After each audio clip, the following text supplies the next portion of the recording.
Devon Watson's joining us from the Climate Change Coalition here in the island. And Devon, you obviously watched that report. The government were all guns blazing last Friday. There's now issues and they're taking them seriously.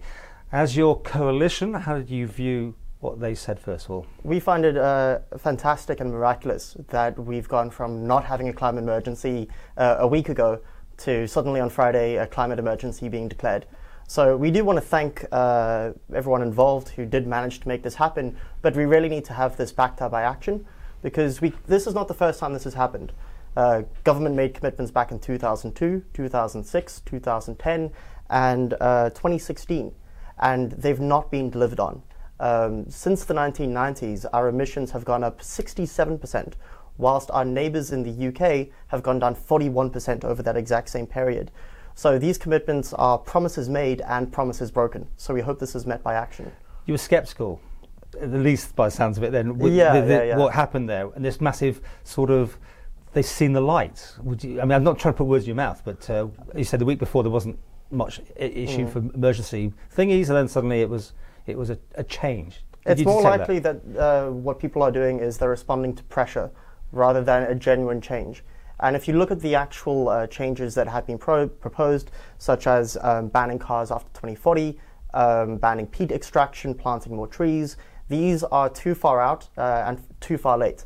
The Climate Change Coalition did a presentation to Tynwald a little while back, but 3-4 months ago, and one of our core recommendations is we need to get people out of cars and into public transport. This solves many issues. It deals with huge congestion and parking issues. It deals with traffic into Douglas. It gives a massive tax cut to working and middle class people.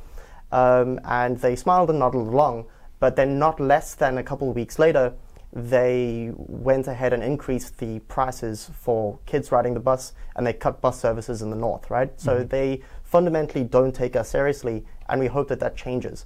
How can you make them take you seriously? Is it an election issue? Is this what we're going towards? I mean, the countdown appears to have started towards electioneering. Is that where it's going?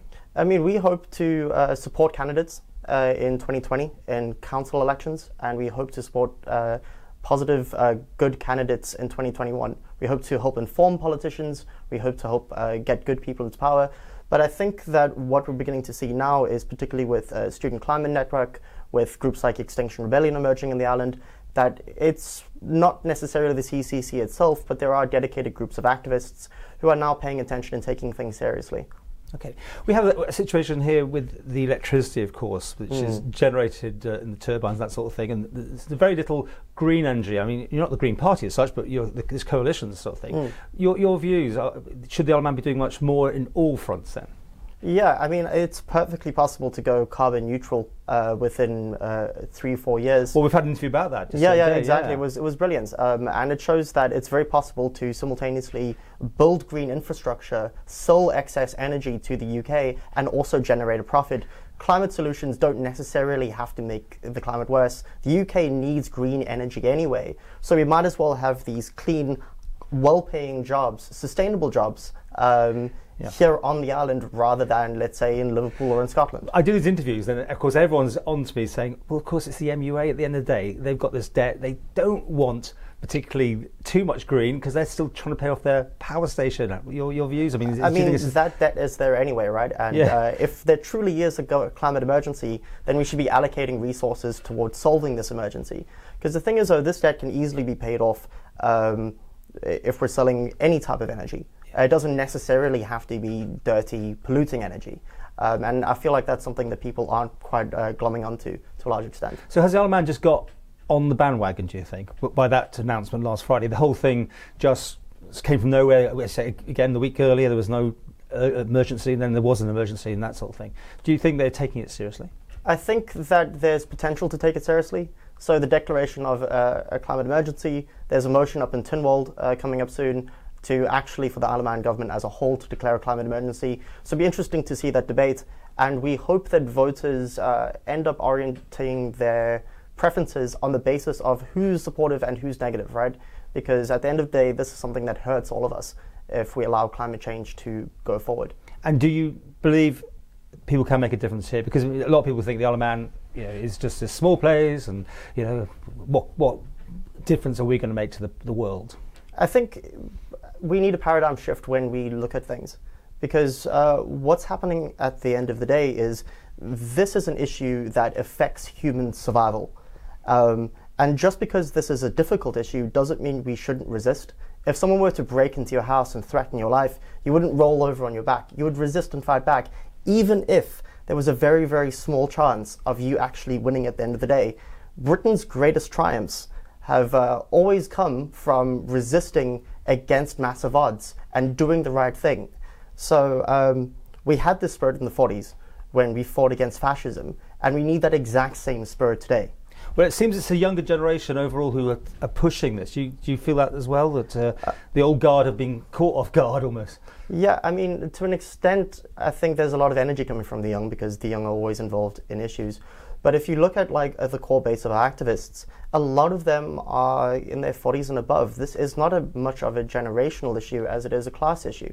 Because the thing is, though, people care about their kids. People care about their grandkids. They want to leave a decent legacy.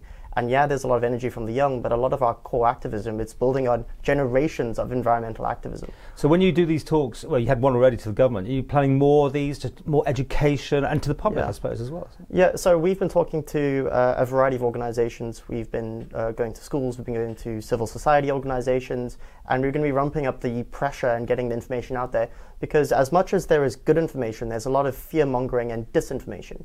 There's a lot of people who feel like because we're enacting climate change solutions, we won't be able to have nice things anymore, and we don't think that that's true. So the solutions to climate change... Still get on planes? Still get in cars? I think that we can limit that. We can orient to different types of technology, but we can also make less essential trips at times. So instead of flying over to Liverpool for a conference, you can get the same stuff done in Skype, right? Yeah. But as much as that is an issue from an individual perspective, we need broader government action. So something like free public transport is a brilliant way of collectively making a democratic decision to do better. If people want more information, they go to your Facebook page, is it? Yeah, they can go to our Facebook page. But basically what we do is we've got 4 main things that we want government to achieve at the end of the day. We want electric and free public transportation. We want the government to insulate people's homes. If individual and ordinary families pay less in heating at the end of the day, this is a program that pays for itself. We want them to invest in renewables, and we really, really need the government to stop any initiative to frack off Macclesfield. Okay, well, we'll deal with that one another time. Fantastic. I don't know how near that fracking is coming yet, but you're keeping your eyes on that. Oh yeah, definitely.